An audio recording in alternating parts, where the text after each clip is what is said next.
Schizophrenia is a very common mental illness affecting about 1% of the total population around the world, regardless of region.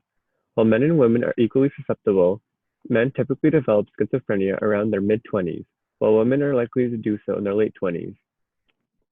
People with schizophrenia are often confused with those who have multiple personalities. However, schizophrenia actually comes from a term coined by Eugen Bleuler in 1911 from the Greek words meaning split end mind.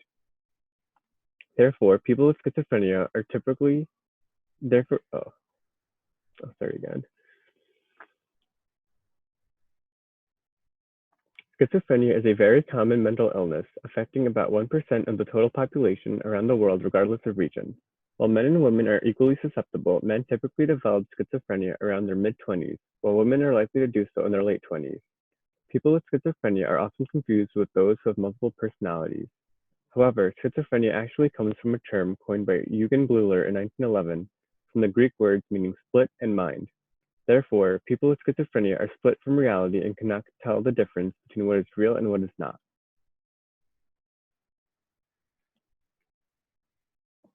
People with schizophrenia often are found to have abnormally large lateral ventricles, which contain cerebrospinal fluid.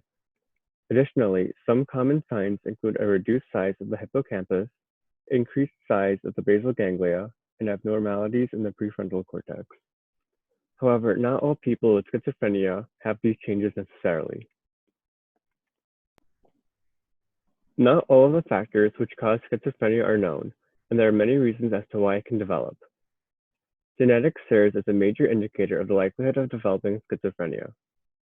Identical twins are highly susceptible to both developing schizophrenia with between a 30 and 50% likelihood. Fraternal twins have about a 15% likelihood, which is the same for siblings who are not twins. While genetics are not the only factor, they play a highly significant role. A study also indicated that 13% of biological relatives of adoptees with schizophrenia also had the mental illness.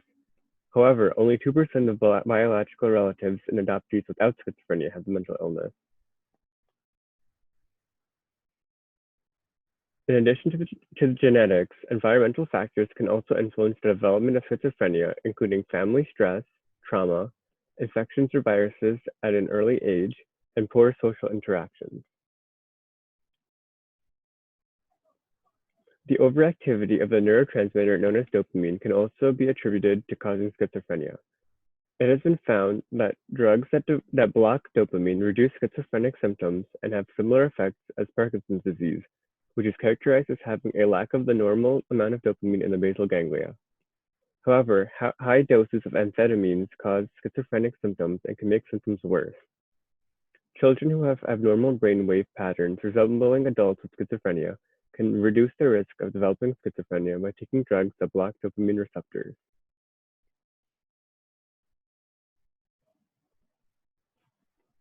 There are many symptoms of schizophrenia, but some of the main symptoms include delusions, hallucinations, disorganized thinking and speech, positive and negative symptoms, and catatonia.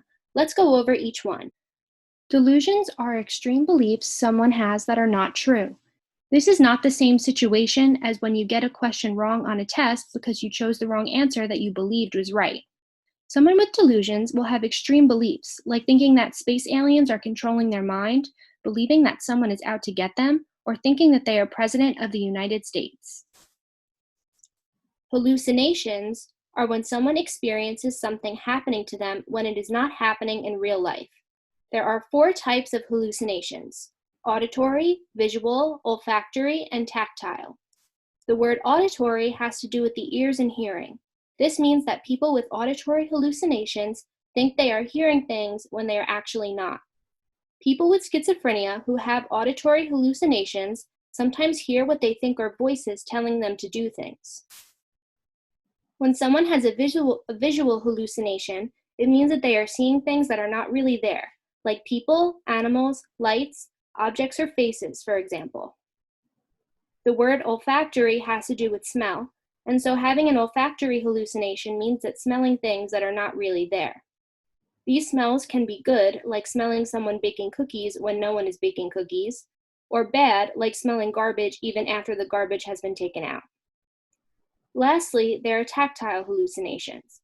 Tactile has to do with the sense of touch, and so people with tactile hallucinations feel things that are not really there. This can feel like someone is touching them when they are not, or feeling like bugs are crawling on them when there are no bugs crawling on them in real life.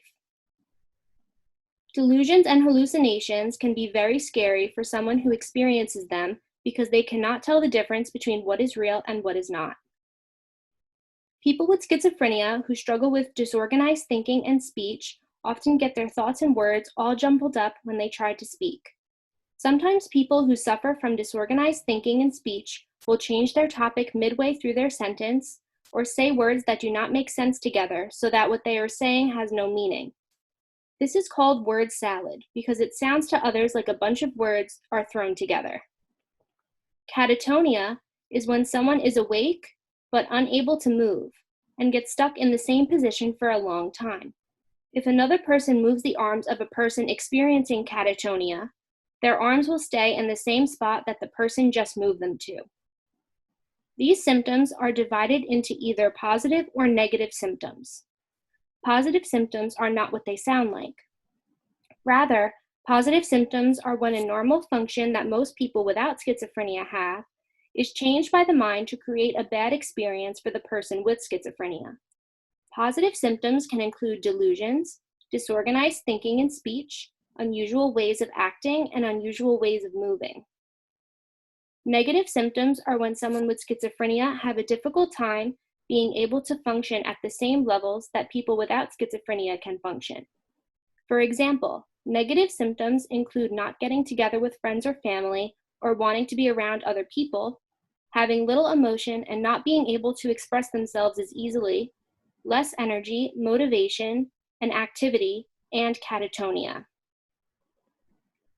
So, how is schizophrenia diagnosed? Well, there are three main types of schizophrenia that are divided by the symptoms people have: disorganized, catatonic, and paranoid. Each type of schizophrenia involves a loss of touch with reality. Disorganized schizophrenia is when people have disorganized behavior and speech. To review, this means that people with disorganized schizophrenia often jumble words when they speak so that their speech does not have meaning and move in ways that are not appropriate to the situation they are in. Catatonic schizophrenia is when someone suffers from not being able to move, moves without any particular purpose, or moves in ways that most people do not. Paranoid schizophrenia is when someone has delusions or hallucinations that happen often. Schizophrenia is diagnosed by a mental health professional comparing a person's symptoms with symptoms that are used to diagnose schizophrenia in the Diagnostic Statistical Manual, a book that health professionals use to diagnose patients. Although there is no cure for schizophrenia, the condition can be treated. Antipsychotic medications are medicines that can treat the so-called psychotic symptoms of schizophrenia. Being diagnosed with psychotic symptoms means that one is not able to tell the difference between what is real and what is not. People with schizophrenia have trouble being in touch with reality, so they are considered to have psychotic symptoms. These medications are able to help many people with schizophrenia treat their symptoms, but these medications also come with many serious side effects. These side effects can include one's body shaking, not being able to move one's muscles as easily, loss of facial expression, extreme muscle contractions, restlessness, not being able to control movements of the face, mouth, or body, weight gain, and skin issues. In addition to medication, many people with schizophrenia also enroll in counseling. Counseling can help with the side effects of developing schizophrenia, like anxiety and depression, and teaches ways for patients to cope with their psychosis, stress, and illness in general. People with schizophrenia are just people like everyone else. They just happen to have different experiences than people without it. These experiences can be frightening, and the more awareness is brought to their struggles, the more the world is filled with understanding. Thank you.